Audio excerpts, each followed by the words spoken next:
Thank you, Heather. And thank you to Senator Hatch and his team for bringing Sara Katz to Utah today. We could not be more excited to hear her not only today at this event and also after to keynote our Women Tech Awards.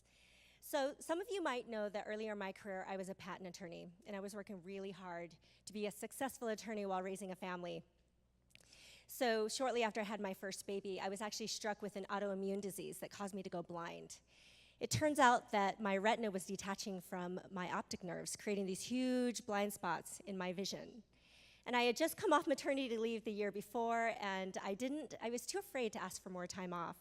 So I would do my legal work by looking out the side of my eyes like this, looking through the periphery of my vision. You can only imagine the headaches that I got at the time. Now, oddly enough, my husband said my driving didn't change that much. But in seriousness, though, I would experience complete blackouts at night, and I'd have to completely rely on my husband or on touch and sound to get around. So that experience of going blind was really humbling for me. I learned that I had to completely rely on a totally different set of behaviors.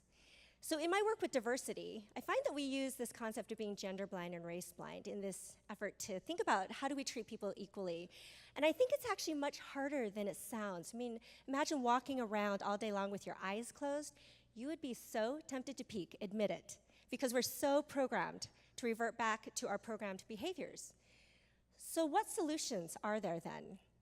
Well, Orchestras found that when they auditioned candidates behind a blind screen, women were 50% more likely to advance past the preliminary round and 30% more likely to be placed into key orchestral roles. So what's interesting is technology also gives us this interesting opportunity to become more blind. At Berkeley, I'm working on a blind match tool, and it matches job seekers and companies together, and we change behaviors in 3 important ways. First, we ask the job seeker in a safe, anonymous environment, what do you really want in a job and in a company? And then second, we actually match the job seeker to companies that provide that. And third, the job seeker never has to reveal their identity to that company unless they are truly interested in that opportunity. So technology gives us this really interesting opportunity to rethink how do we build great teams, because the research shows across the board that when there's diversity in companies and in leadership, your companies perform financially better. So we at Women Tech Council have been driving this leadership conversation for over 10 years now, and we could not be more thrilled to have the community joining us in this conversation today, to have Senator Hatch and Sara Katz also joining, and other leaders that care about this important issue. So we're very excited, again, to have Sara Katz keynote. We hope many of you are staying. It's now my pleasure to welcome Corinne Clark to the stage.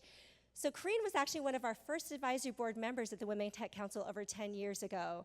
When she was the CMO of Symantec, she received our Leadership Excellence Award at the Women Tech Awards, and since then she's gone on to be the CEO at Merit CX, and she's currently the CEO at Banyan. Welcome, Corinne.